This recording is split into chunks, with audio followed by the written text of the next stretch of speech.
It's your telephone voice. Yeah, podcast voice is even worse. So we're speaking to you normally and then we'll go, hello.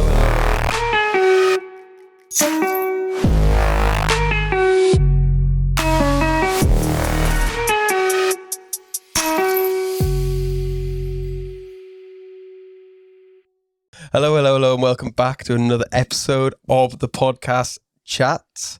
And we've got a very, very special guest today, Kylie Palmer. Welcome to the podcast. Thank you very much. Thank you for having me. So we got in touch, didn't we? Was it a few weeks ago now? A month ago-ish, was it? About a month ago, yeah. Yeah, a month ago through mutual friend Chris Smalley. Big shout out. And did I kind of blackmail you to come on the podcast, or how did it work? Yeah, I think it was a little bit of emotional blackmailing, and I felt quite ganged up on, really. But no, it's fine. It's all good. So here we are at the lovely Hospice at Home, aren't we? We are, yeah. And yeah, so what we'll do is I'll get you to introduce yourself to the viewers and the listeners. So if you were meeting someone for the first time, how would you introduce yourself? Okay, hi, my name's Kylie, and I am a corporate fundraiser for Hospice at Home, a charity here in Carlisle. Nice, very professional. Thank you. And then the hardest part of the podcast, the 3 facts. 3 facts. You've put a lot of thought into this, haven't you? Well, I have, because I did panic and thought that you'd ask for interesting facts, which suddenly, I realised I'm not particularly interesting. But no, so three facts about me. I think, obviously, first and foremost, I'm married with 3 children, which, again, might be quite a boring fact, but yeah, they're the biggest achievement of my life is my children, and kind of everything I do is for my family. So yeah, that's me. Second fact, I volunteer and help coach my daughter's football team. She plays for Stanix, under 14s, and my husband coaches them, and I kind of deal with everything else that's related to running a football team. So that's really good. And my final fact is, a while ago, I was kind of really struggling. I felt like I had a hell of a lot going on personally. And I came across access bar therapy, which is kind of an alternative complementary therapy option. So I went for this treatment, and I'm quite impatient. I'm quite an instant, like things, quick results. And after spending an hour with this therapist, was amazed by how different I felt. So amazed that I thought, I need to know more about this. So I went on a training course to learn all about it. I'm a qualified access bar therapist. Oh, cool. Yeah. So how long have you been qualified for then? It was before lockdown. And I think probably because of lockdown and treatment like that stopping, I've kind of not done anything with it. I used it a little bit on my daughter, and she really enjoyed it. But yeah, it's something that I've not kind of pursued to do on other people, but it really helped me to understand kind of what had happened to me and why I felt so different from it.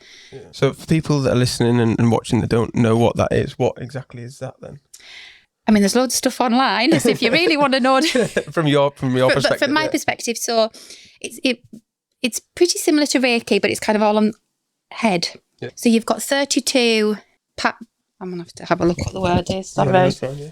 I keep forgetting what they call them, pressure points, and they're not. It's just 32 points. Points on your head, yeah. 32 points on your head. Okay. Right, okay. 32 points on your head. 32 points on your head that basically, when they're stimulated by the therapist, kind of clear and defog, and it kind of relieves the weighted thoughts that you're having around whatever it is that you've kind of got going on. So whether it's stress, anxiety, exams, weight, any kind of negativity or things that are kind of stopping you from following a dream or fulfilling an ambition, or it kind of helps clear that and make room for new positive thoughts to kind of take over. And it was amazing. Yeah. It was really different for me.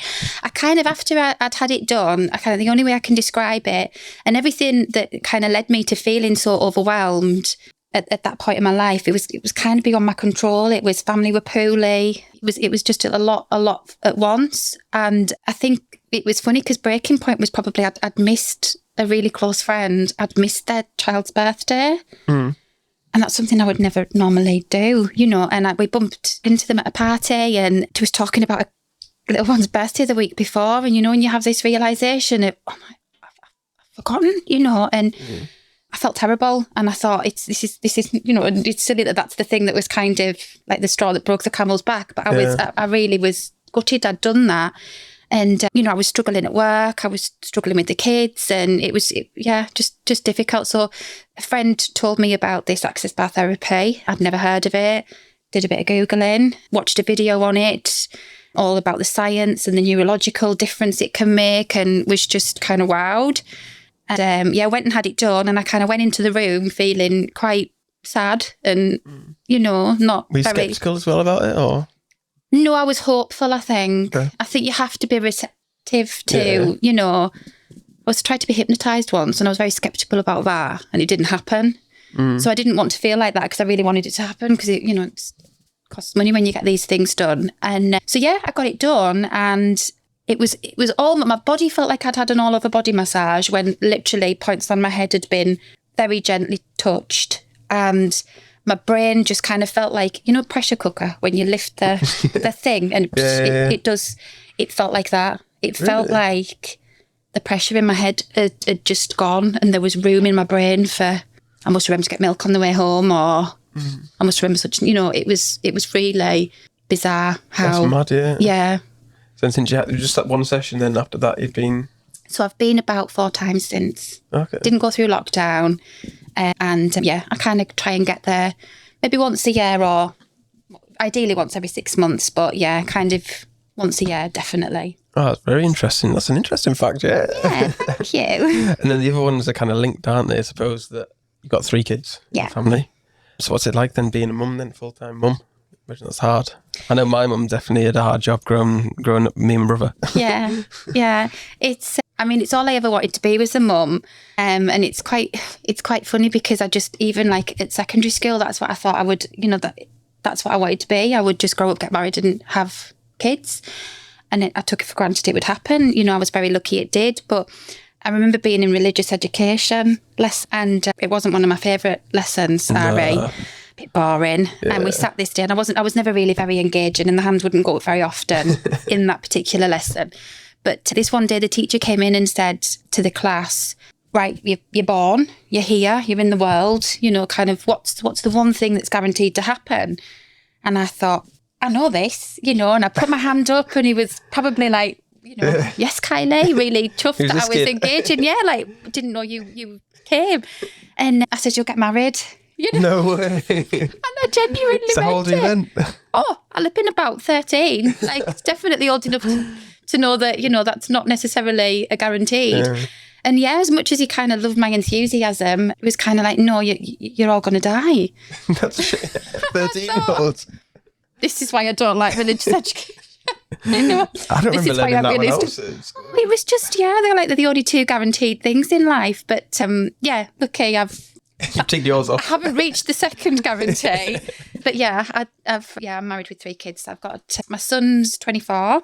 He works for an engineering firm. He's just in his final year of his apprenticeship. Super proud of him. He's a good lad. And I've got 2 girls who will be 15 and 13 this year. So they definitely keep me busy. And they're both completely different.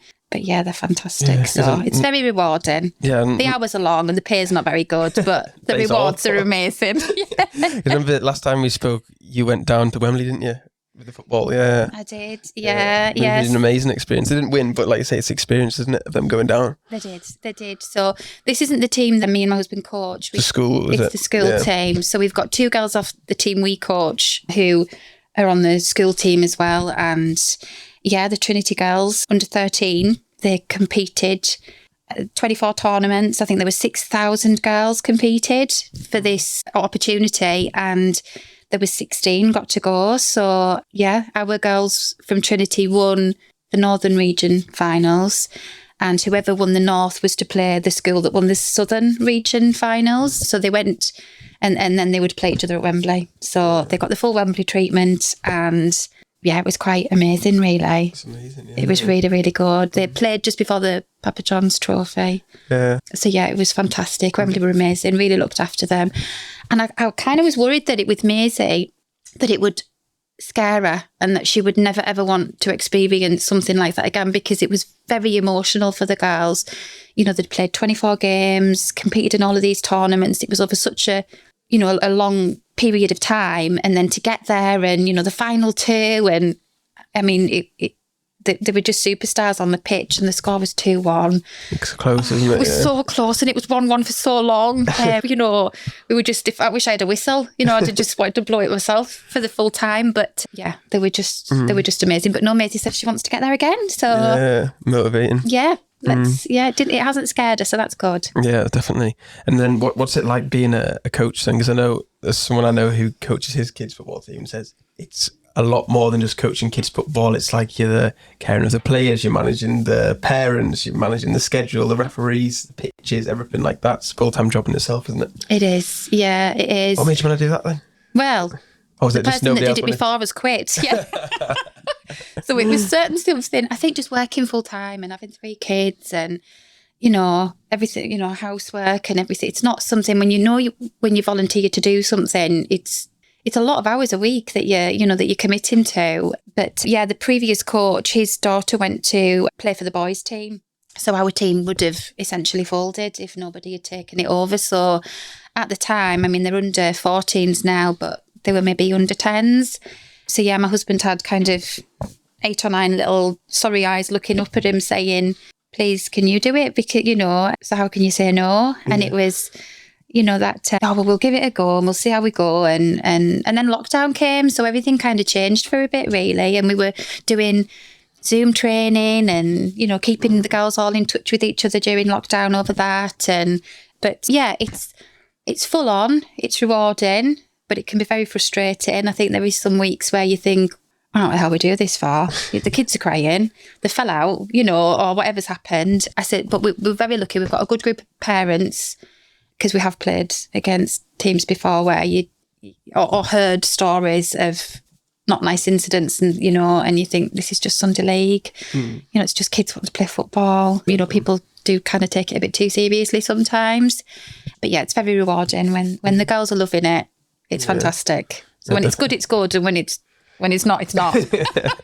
Makes sense. Yeah. So then you said when you were growing up through school, all you wanted to do was get married then, was it? Was it anything that you wanted to do, like a job or any aspirations or anything like that?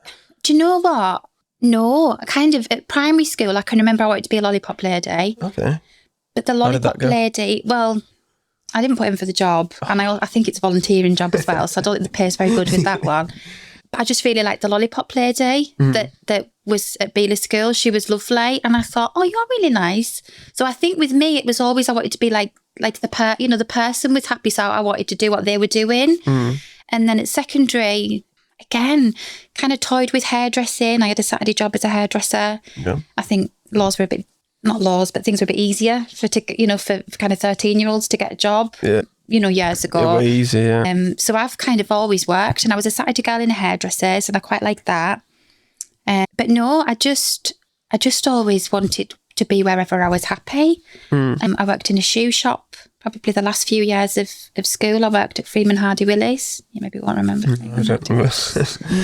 Your mum will. You probably got your school shoes from there. So yeah, I worked there, and I've just kind of, I was desperate to leave school. I wasn't particularly happy at school, I must admit. Loved the social aspect. Most people do that, don't they? Yeah. So no, I did my GCSEs, and I was quick to jump. I was offered an apprenticeship as a dental nurse. I didn't really fancy looking down. No, no, I didn't fancy that. So I left school and went to work at Freeman Hardy Willis. That was my first part-time job, and from there on, thought, right, what are you going to do with your life? And kind of that, you know, from 17 on, I've been very lucky and had worked for some fantastic companies and some really good career and great colleagues. So I've been lucky. I suppose it's different, isn't it? Back then, when you can leave at 16, can't you? Whereas now you have to stay in education pretty much as long as possible, don't you? They prolong it. Yeah. And doing it that way. So then when you're working in Freeman Hardy Willie, you said you... Willis. Willie. It's not that kind of podcast. Definitely never worked there. That can be an outtake.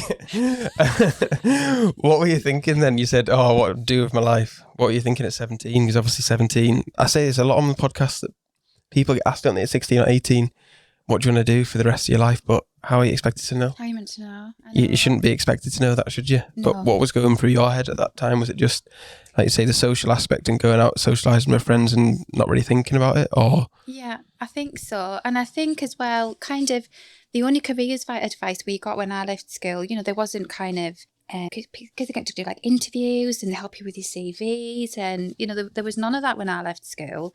I left and went to work from 7 hours on a Saturday to 21 hours plus whatever overtime I could get at the shoe shop. But I literally just, so long as I had enough money to go out at the weekend. Yeah. Exactly. Yeah, that's all you want though, isn't it? Yeah, I literally lived for the weekend. And, bus goes on a Wednesday night and it was 1 in, 1 out. And I was out Wednesday, Friday, Saturday and recovering on a Sunday and then back to work again. Monday. Yeah, I just kind of lived for the weekend. And then I left there and I went to work at a sports shop as assistant manager. All sports, that's not there anymore either. And I liked that a bit more. It's a bit more trendy. It sold better stuff and the staff discount kind of paid off a little bit more. But I didn't I think as much as I liked living for the weekend, I didn't really like working a weekend. Yeah. And I certainly didn't like working Christmas Eve and, obviously in retail, it was a nightmare. You'd be working on Christmas Eve till stupid o'clock, off Christmas Day to be in at the crack of dawn on Boxing Day for the sales. And I didn't want to do that anymore. And I think it was at that point I thought, right, I need to get myself a job. I need to get out of retail and into, kind of like an office environment. And I think I can remember being younger and wanting to work in an office with a swivel chair. I think that was maybe around about the log. Yeah, I just want a swivel chair and work in an office, big calculator. So I went from an opportunity came up I seen a job advertised at Arco when I was about 17. And it was for a commercial assistant or something I'd never really heard of. This word didn't really mean anything to me. And cool. But it was in an office and I thought they would have swivel chairs. So I put in for that job and I got that job. Did you get the swivel chair? I did. Oh, yes. I didn't get the big calculator, but they did buy me one later on. So, yeah. Had to work your way up to that. So then how did things kind of progress then job to job for you? Did you have like lots of multiple ones or did you just stay in the same? No, I am quite loyal on that front really. And I very much, once I find somewhere I'm happy, it was such a good team at Arco. And I think because I was still young, we used to socialise together and pop to the pub on a Friday after work and kind of loved all that because I felt really grown up. Felt like I had a career and a grown-up job and it was all fantastic. So I was with them for 10 years. Oh, cool. And only left really because we were facing redundancy and I was on my own at the time with my youngest and I was just petrified. I had a mortgage to pay and probably should have hung on for the redundancy, but I wasn't brave enough. I kind of jumped before I was pushed. And one of my customers was advertising for a executive secretary, again, which is something I'd never ever done before. I'd always just been in sales. So I went to work for them. I went to work for Direct Rail Service as a executive secretary, which just meant PA to the directors. So Did you enjoy that? I loved it. Yeah, absolutely loved it. What did you enjoy about that then? Kind of, I think because I'd been in sales and kind of understood, I knew what commercial meant by this point. But yeah, kind of understand that side of it and kind of implementing it. So when I went to work for DRS and there was 7 directors and 2 secretaries, I kind of mainly looked after the commercial director and the managing director. And it was just really interesting kind of seeing how, all of these different directors managing different areas of the business work together on budgets and business plans and the kind of the thought that goes into the decisions that you see kind of happening further down, further down the chain. It was, and just a lot of opportunities. I kind of stayed in that role for a couple of years until I got married and had my first daughter. I went off on maternity leave and then I wanted to come back part-time and the commercial director was looking for somebody part-time in his office.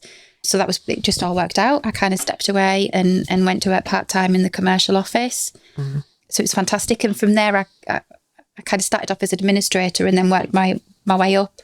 and I was comms and marketing managing for them for a number of years. So, and I loved that job. That probably has been, until now. Yeah. Yeah, they're one of my favourite. Just so varied and so different, and I got to travel and meet lots of wonderful people. And it's funny because one of the parts of that job, I had a lot of stuff that wasn't so much fun, and like noise complaints and other stuff, that wasn't nice to have to kind of deal with. But one of the aspects of that job was I looked after their corporate social responsibility, and I sat on their sponsorships and donations committee. And so you would see football teams writing in for support, or charities looking for support, or schools, clubs, so anybody kind of looking for funding, or would we do a sponsored event for them and things like that. And it was great to be part of that part of the business, like the good stuff, the over and above. It's like real stuff, isn't it? Like you're actually making a difference. Well, you're making a difference. You're not, you're providing a service and you're paying wages and you're giving people's jobs, but it was nice to be part of something much bigger than that, and stuff that you don't have to do. You do it because you choose to do it.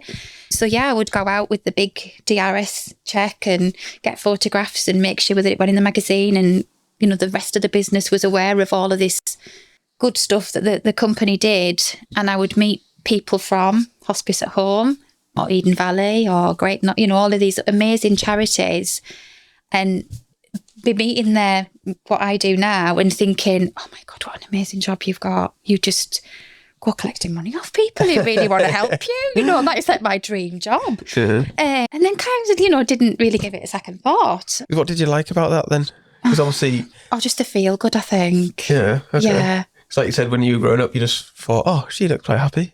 Yeah. That looks like quite cool. Yeah. So that's what you just thought? I did. I think I just look at people that are happy in their work and think, it must be really nice to be you. Like it makes a difference. I think I have worked for places and with people, and I know people, and how are you doing today? And same shit, different day, or whatever they want to say, or can't be bothered with this today, and it's yes, just we're human. Down, we have bad days, and that's fine. Everybody's not wonderful every day of the year, and I understand that, but I just couldn't be somewhere where I was miserable all the time, regardless of how much I was being paid. I just think happiness is so much more important. Yeah. And I think that's what I've always, I need to be happy. I think that's important in whatever anyone does, isn't it? That I would rather get paid less and do something that I enjoy than get paid more and do something that I'm miserable at. And even like a little bit of freedom as well. Freedom to kind of do what you want when you want, and just look forward to getting up. That's it, and that is exactly me, and I must admit, since I've been with the charity since October last year, I kind of had a bit of a transitional period probably during lockdown, because I did leave DRS and went to work back at Arco to help them. They had won a contract which came with that contract a lot of CSR responsibility. And I kind of was offered an opportunity to go back and help them. And at the time it worked really well, because I was finding with DRS I was away a lot, and my kids were missing me, and my husband was ripping his hair out, and it was all, it wasn't very nice. So I left and I did go back to Arco, but not long after that, for personal reasons, it all just kind of started going a bit wrong. Not long after moving back, my uncle was diagnosed with a brain tumour. He's 58 and super fit. He used to do triathlons, and you wouldn't have expected him to be poorly. And that hugely impacted on the family. My mum kind of left her job to help my auntie care for him at home. And it was really quite scary to kind of go through that time. And also my dad became very poorly as well. He's a diabetic. Okay. And he has been for early 20s. I think he was diagnosed, kind of insulin dependent. And he started to suffer a lot of ill health around, maybe he's 58, 59-year-old. So he, as well, he's had a triple heart bypass, kidney transplant, and kind of recently he's had both his legs amputated. So just, there was so much going on, and lockdown came, and my mum was diagnosed with cancer. She had breast cancer. And it just, it was around that time where I went for access bar therapy. I'm not surprised, because I just thought, this is really full on. And there was just, my kids were little, parents were poorly, job was full on, and kind of something had to give. Lockdown hit, it just became, completely, I can't keep doing this. So the only thing I was in control of at that time, and the only thing I could have changed was my job. So I did, and I quit. But I was at a stage in my life where I thought, I'm kind of over 40. I've just got GCSEs that probably mean nothing. And I've got no idea where the certificates are to prove what I'm saying, You can just lie and you see. A stars. What am I going to do? When you just think, what am I going to do? And I think for the first time, I probably felt a bit scared that I'm too old to get a job. Where am I going to go? So I just thought, right, just start thinking outside the box. I think I was Googling like the happiest jobs you could have in the world. Hairdresser was up there. Surely not. Hairdresser's up there. Yeah. One of the happiest jobs you can have. And hairdressing was something that I'd done because I was a Saturday girl. So I'd always done my mum's hair, and in lockdown I was doing my son's hair, and I was doing this and doing that, and I thought, I might get into hairdressing. And then I kind of remembered, like, women can be quite torture about the hair, can't they? And do I actually need that extra stress in my life about balayage and, I can't cope with that. So I thought, all that kind of stuff, So I thought, no, I'm not going to do that, but I could do men. They're easy. Yeah. And they're more consistent, they're more regular. So, during lockdown, I trained as a barber. Oh, sick. Learnt the skin fade.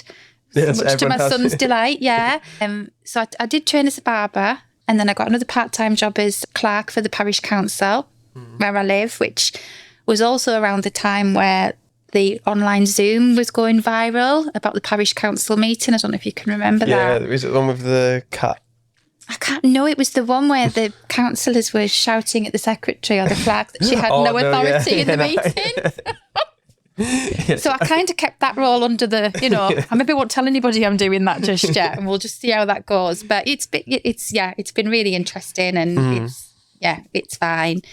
And then again thinking, right, well, that's not enough hours, and that can't really build up a clientele while we're in lockdown. So my son's my customer and my husband, and he's bald, so not very good advert. So I went to work for a doctor's, and then was not, these were all kind of stepping stones until I found, so it was all just a bit unsettled. I worked for a doctor's coming out of lockdown when companies were reopening. My cousin offered me a firm. Get a firm? That would have been nice. Yeah, that would be lovely. Yeah, thank you. He offered me a job with his firm. So I went to work for him just to kind of get him some business drummed up as we kind of came out of lockdown. And a lot of his customers were away, Manchester or Scotland, and the lads that he had working for him, probably because they'd been at home for so long, they didn't really want to go away again. So he was looking for business locally, and just kind of said, look, I'll give you a few hours, but it's for as long as I need you or you need me. And if you work, you work. I'll pay you. If you don't, I won't. So it was just super flexible, really helpful with the kids, really helpful with kind of caring for family members and stuff that kind of needed that extra pair of hands. And just, desperately on the lookout for, right, the next move I make, it's going to be the right move. It's going to be something where I'm going to have a swivel chair. I'm going to be happy. I want to feel valued. You don't need that calculator anymore either, do you? Don't need the calculator, put it on my computer now. And the opportunity to kind of work for Hospice at home as their corporate fundraiser it just came along at the right time for me. And I've been here since October. Seen it on LinkedIn, actually. Okay. Yeah. Because I wasn't really, applying for jobs is a bit, application forms and my CV was up to date because I kind of had to have it up to date, but filling out application forms and, luckily there wasn't tons of further education that I need to fill out because, I didn't do that. But I know I seen it advertised on LinkedIn and applied, got an interview, met the team. Oh, they're just amazing. I think I genuinely, quite nervous when you go somewhere new, and I felt older and checking out who else was in the reception area, who was in the car park leaving, who the competition was. And just the minute I met them, you can just genuinely feel the energy coming off them. They're so passionate about what they do, you know, within the fundraising team. And it's hard and it's challenging. And certainly because of COVID, you know, it was extremely challenging during that time for them. A lot of companies have different ways of working now, a lot of home working or hybrid or whatever you want to call it, you know. So it's probably only really this year that we're starting to get back into the events side of things, and that people are actually, and organisations are kind of coming together, you know, to do the fundraising things. So yeah, I started in October and it's gone like that, but I feel like I've been here forever. So time just goes so fast now, doesn't it? Yeah, like you say, since COVID's over, this is the first full year, do you reckon, since we haven't had any restrictions and stuff? Yeah, I think it probably will be. And yeah, it's mad. So what was it like the first day starting? Can you remember your first day? Do you know what? I can, because it was my wedding anniversary. Oh. Yeah. So what a romantic day I had. Yeah, I can. It was the 17th of October last year was my first day. And it was a bit of a manic first full week, actually. And bless them, they were so lovely with me, because sadly my grandma had died a couple of weeks before I started here, and it was a funeral the first week as well. So I was kind of like, hi, I'm here. Do you mind if I have Wednesday off? But yeah, obviously we're a charity and they are 100% family first. But no, I just instantly felt, probably within I'm at an age where names are starting to get a bit foggy. You know, I've got a few symptoms. So the minute I learned people's names, I felt a lot better. But within a couple of weeks, you just can't help but feel part of a really, really special family that do an amazing thing. And I mean, obviously I mentioned before about my uncle, but my uncle passed away at home, and that was so important to the family. And it kind of made the whole, it was sad. It's not going to be, not going to be sad, but it felt less clinical and like personal for him. You know, my mum could just she was asleep on the sofa, and he was in bed with his wife, and his daughter was home, and it was just the nicest way it could be, going through the worst thing you want to go through. You know, it just made it so kind of less painful. Yeah. That makes sense. Yeah. And when, I think it was the first week of being here, it was the AGM meeting. And when we have a new chief exec at the charity, whose kind of background is healthcare and nursing. And I think she came to a meeting here last year, or maybe the year before, as part of her, you know, nursing role, and just again instantly felt a connection to the team, and so passionate about kind of their ethos and their mission and everything about Hospice at Home. So yeah, when an opportunity arose for a new chief exec, she was, you know, kind of very excited to take over some really important role. Oh, nice. So then, what was kind of like your plan in your head then when you started the role? What did you want to do? How did you want to help? What did you want to bring to the team? I think, I was a little bit like a kid in a sweet shop, I must admit, and I didn't really know where to go first, because obviously being corporate fundraiser, my aim is to partner with companies, whether they're one-man bands or employ 1,000, 2,000, you know, people, to kind of raise awareness to, if they've got stuff, you know, charity raising going on internally that, you know, we're selected as beneficiary or sharing or just... And I didn't really, ultimately I need to bring money in. The charity needs £19,000 a week in order to carry out the care and you know, vital care and support packages that we do.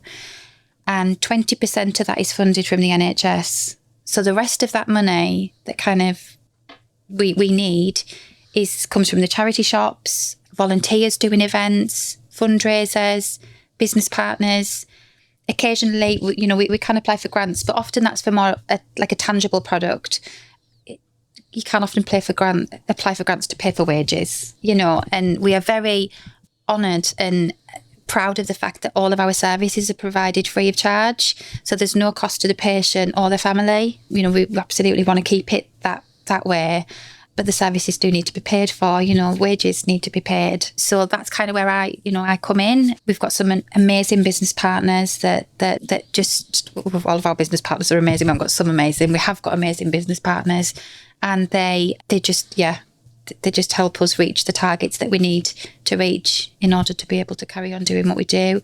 And I think just meeting different people, you asked me about my first week and I probably waffled and didn't answer it, but we had our AGM meeting and I got to meet our new chief exec and some of the volunteers who work for us. And I think it's the first ever meeting, and being a secretary, I'd been in a lot, that I left kind of holding back the tears, but just feeling so motivated and empowered to be, right, I'm going to go and I'm going to get us some money because that's amazing what we did for you. We one of the ladies kind of told her story, and she volunteers on our reception every Friday. And the charity cared for her husband. He had motor neurons disease. Yeah. And she had 2 young children when he was diagnosed. And it was obviously a really heartbreaking, tough time for her.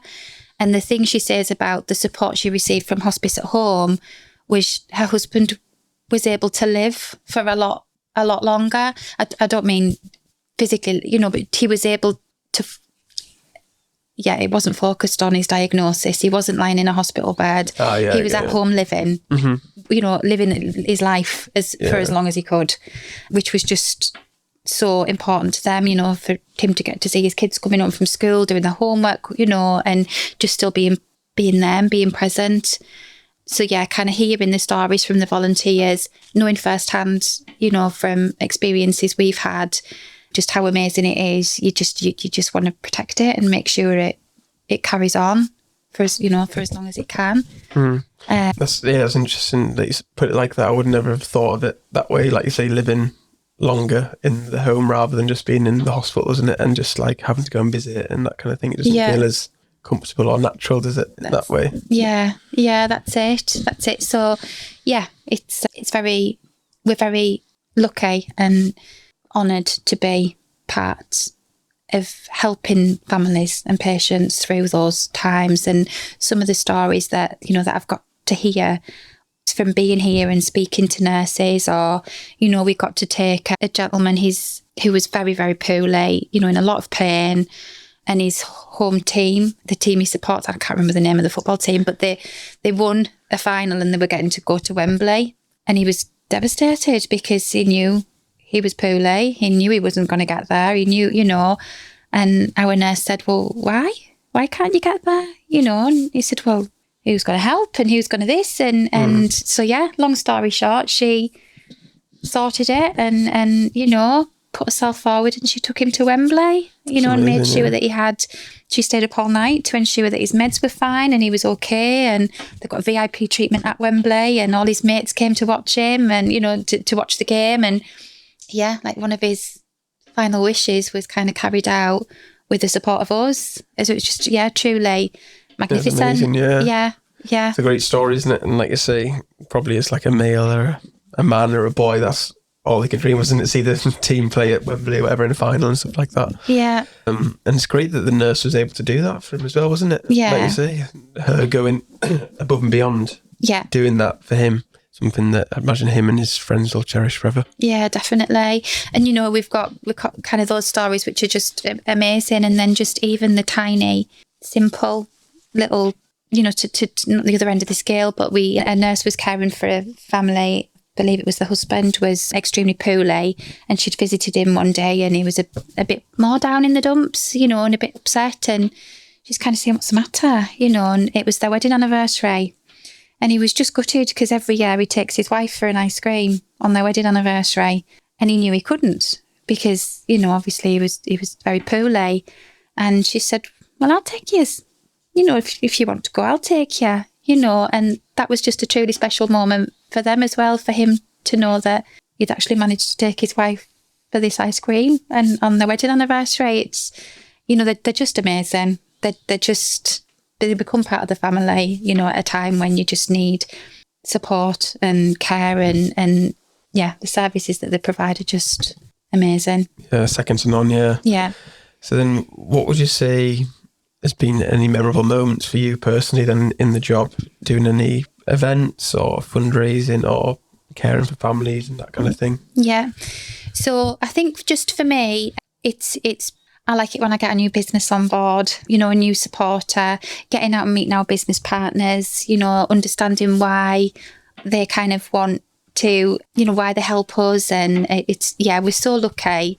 Some fantastic conversations have been had, just this week. Oh, was it last week? I'm totally lost with my days. But, just some recent ones was I got to, and some of the places I get to go or the names, and I'm saying, pardon, but I got to go and meet the Old Codgers Club in Penrith. No idea. So I was the same. But yeah, they're huge supporters of the charity. And Julie, my colleague, is she knows these group of gentlemen very well. So they, a group of men from Penrith who come together in the Warehouse, I think that's the nightclub in Penrith, and they go off and they do all kinds of exciting adventures and, day trips and things like that. And they just held a charity night in memory of Hazel Bowman, who is the wife of one of the members of the Old Codgers Club. So yeah, to go and meet them and for them to be presenting the charity with a huge figure, which is just going to go so far to help us carry on doing what we do. Yeah, it's moments like that I really, really enjoy. Through to conversations where organisations want to donate time, to help us with a project, or it's just really nice speaking to people who want to help.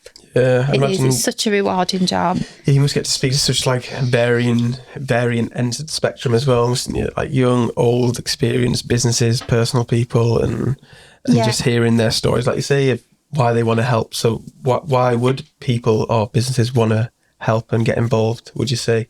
I'd imagine it's a lot of different ways, but... Yeah, I mean, there is so many ways that people can help and get involved with, so our business partners, they help us sometimes with expert advice. It could be room hire, a raffle donation, obviously money. We always need, kind of financial support, fundraising, gifts in kind. Yeah, there's kind of any number of ways that kind of people can help to get involved. And then again, it can be one-man bands through to huge organisations, through to clubs, associations. We were very lucky, as you know, you kind of donated tickets for us, didn't you? But we were the chosen charity for the Carlisle United 10 for 10, which is huge exposure for us. It really helps raise our profile and awareness.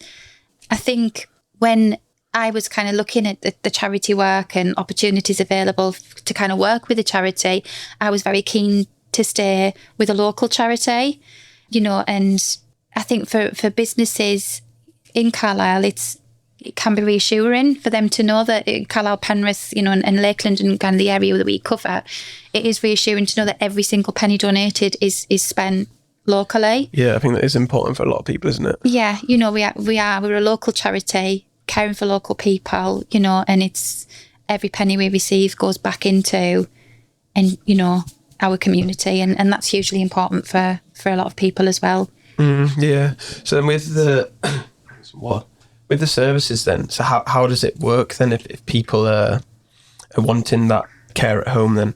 So if there was an elderly person at their home, then how would it kind of work? Would they approach you, or do you reach out to them, or what's the process? Yeah, so our support, we provide care for people that have been diagnosed with a life-limiting illness, and a referral can come from a GP, from a family member, from the patient themselves. So once we receive that referral, we have a team of clinical staff that kind of contact and, home visits, see what kind of care packages they're needing, and then work out how many, what the best kind of care is going forward for that person.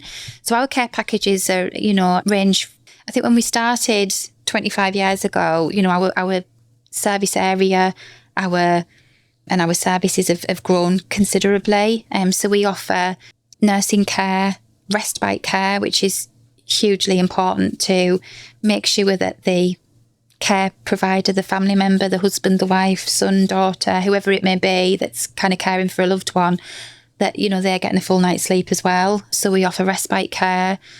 We offer complementary therapy, be it for the patient or a family member. So they can come in and have Reiki, or let's try and push access bar therapy forward, won't I? Or a facial, or, a massage, just to kind of give them that de-stress. We have a lymphedema nurse lymphedema is kind of a condition that causes your limbs to swell.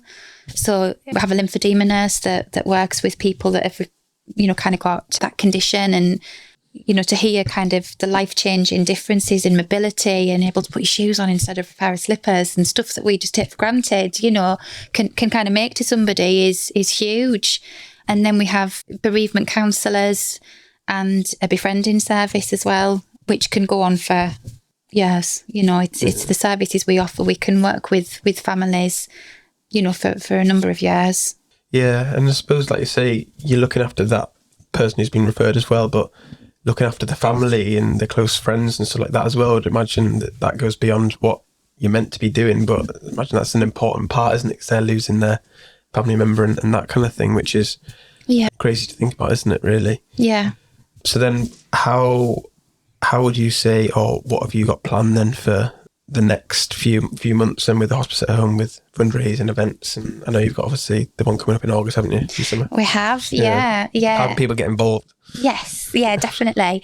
So, we've got some, and it's a strange time with events at the moment, I must admit, because with everything, we are in a cost of living crisis. Money is really tight for people, everything is going up, isn't it? It is. It's really scary, and we're very mindful of that as a charity, that we are desperately trying to make something kind of affordable for people and achievable, So we've just launched a fundraiser, which is Summit at Sunset, and we're setting off on Friday the 18th of August, 5ish, to climb to the top of Glencathra, which will take about 3 hours. And any avid mountain climbers that say, what? I run up that in half an hour, That's really good. Yeah. I can't. Yeah. So and then we're going to be at the top to watch the sunset. Yeah.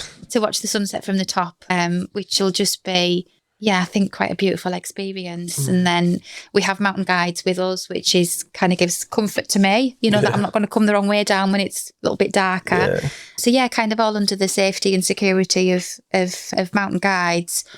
But knowing that you're doing, every single step you take up that mountain is raising money for our nurses being able to knock on a door and provide care for somebody at home. Yeah. We've got that coming up.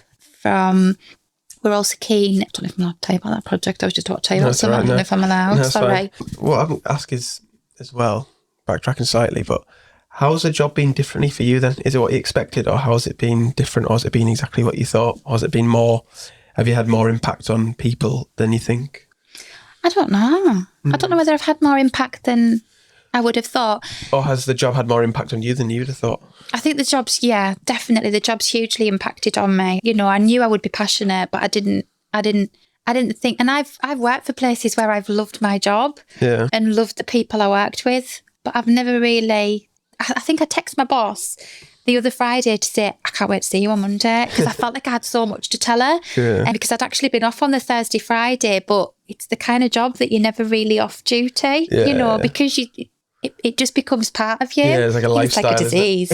I've got the fundraising disease. I can't go anywhere without asking for something, like I phoned somebody before and I was like, hello, you're either really busy or you've just rolled your eyes and turned your phone over and answer the phone to me. That's funny. They have text to say, I'll ring you back later, Kylie. So I've blocked you. Yeah.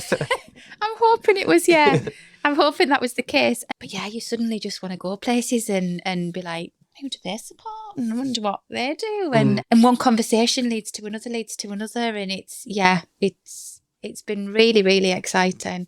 I kind of need to rein myself back in with, I know I need to be a bit more structured and remembering everything, It's hard, isn't it? It's hard remembering stuff anyway. Yeah, never mind the paperwork side. That's the boring bit, isn't it, that you just put off? Well, sometimes, you can reach the end of the week and you haven't stopped and you've been on the phone and you've had some fantastic conversations, and then by Monday, if somebody just say, kind of what happened last week, I'd be like, I can't even remember. I don't know. But I know it was good. Maybe I should have wrote it down. So it's new ways of working with me, kind of how I remember what we said and kind of. But I'm very lucky. I think I've had some wonderful working relationships from past careers that have moved over, and lots of people kind of wanting to support me in my new venture. Yeah, you know, in my new role, which is good. But ultimately, just lots of people, kind of not aware of who we were, and and wanting to kind of help us. So what would you say is the best way for you to network then? Is it just literally ringing somebody up, or is it LinkedIn? You mentioned LinkedIn before about getting the job, didn't you? Yeah. I imagine things have changed over from when you first started in when you were doing the fundraising at your last job to now, isn't it? Whereas I imagine a lot of be on social media and stuff, won't it? Yeah. Well, I think there's nothing more powerful than human interaction. Oh yeah. You know, and LinkedIn is amazing, and it's, you know, it's got its place, and I think it's very good. You know, there's lots of job adverts being shared on there and information sharing, or people looking for stuff, you know, so it's really important, and, you know, I use it daily. But for me personally, I much prefer, whether I'm old school, I don't know, but I much prefer to talk, or even better, kind of get a meeting. I'm always up for if a business wants to learn more about the charity, you know, for if they have a sponsorships and donations committee, or they have a panel that kind of decides where money goes or who does what, you know. I don't just want Hospice at Home to kind of be a name on a bullet point to say, do you want A, B or C? You know, I want them to know who we are and what we do and how amazing we are, and that we need help, you know. Building relationships is the most important thing, isn't it? Yeah. With people. So they'll definitely think of you, like you say, if they know you've met you in person, they think, oh yeah, go to Kylie, rather than if you just see an email or a text or a message or whatever. Yeah, very much so. And I think, you know, in any, it's personal. It's, but I think it's a lot of people will feel that way. I like to feel like I give value, you know, to the organisation, but also I'm very conscious. I want to make our business partners aware of how much we value them, and not kind of take that support for granted, you know, because there is a lot of charities that are desperate for funding and desperate for, you know, but I'm just very, very grateful for the relationships I've got, and super excited about any future relationships that, you know, and partnerships with businesses that are going to come. Yeah, because like you provide the ongoing support for families, don't you? And you obviously require the ongoing support from the businesses as well, don't you? So it's like constant. So having that relationship with both people is important, I imagine. Yeah, definitely. So then, last bit before we end is, I was going to do the biggest mistake or biggest regret, but I might change it. Okay. So like, what makes you happy? Do you want to say swivel chairs? You can do. What makes me happy? Yeah. What does make you happy? I was listening to a podcast on the way here, and he asked the same question. Well, so thanks for that, because you've just put me right. Because I was going to tell you what my biggest regret was. Right, no, I'm not. I haven't got any. I have no regrets. That's what I mean. Everyone always I'll let you know when it happens. Yeah, everyone always says, I haven't had any regrets. It's all lessons. And I'm like, oh, this question's so bad. So, like, what makes you happy, do you reckon, on a personal level? Oh, do you know what? I think it's a good question, though. I think. It is, yeah. I think just kindness and nice people and fun people. And yeah, I love, all kinds of things make me happy, you know. But yeah, I love being around positive, happy people. I think you just feed off it. It's that aura, isn't it? Do you know what it is? And my kids take the mickey out of me because I can remember saying, oh, she's just got such good energy. And you know how sometimes when you spend time with people and you come away thinking, oh, like, I feel totally deflated. I feel like I need to lie down, you know. And then other times you'll bump into somebody, and whether that's professionally or at the gym or at the supermarket or wherever it may be, you know, just somebody on the street, you know, somebody lets you out at a junction and waves, and you think, oh, you know. Get a bit of a buzz, don't you? Yeah, you know, and just sometimes you think, I'm a really nice person, and I feel quite happy I've spoke to you, you know, and you come away feeling happy from that conversation. That's kind of, I like to be around nice, happy people. I think I've noticed that, especially getting older and like with friendships and stuff, and you realise who you, like, not you get rid of friends, but you choose to spend time with different ones, don't you? Because you'll naturally think, oh yeah, that's a good conversation, oh that's motivating, oh that's good. And then other ones you think, oh, I'm speaking about the same thing over and over again for years. It's like, where do I want to allocate my time? But, it is who you surround yourself with. So isn't there a phrase saying that you're the average of the 5 people you spend time with or something like that? Oh, maybe. Yeah, but yeah, like you say about energy, and I get that off you every time I've spoken to you. You're like high energy, and I'm like, bloody hell, yeah. I feel good after that conversation. Oh, that's nice to hear. That's nice to hear. It's important, isn't it? Yeah. In what you do. And you can't fake it. Like, yeah, you can put a face on, can't you? But you can't do it all the time and be in a job that you're in without doing that. Yeah. So, yeah, let's do a plug then. If people want to get involved, or how do they get involved, and what can they do? So yeah, definitely. If you're a business, if individual, kind of whatever you want to do, or however you want to help us, you can visit our website. It's that bird. We were talking about this bird before the podcast, saying that it would come in. Is it a boy or a girl, do you reckon? I don't know. It keeps on jumping up and hitting against the window. It desperately wants to get involved, doesn't it?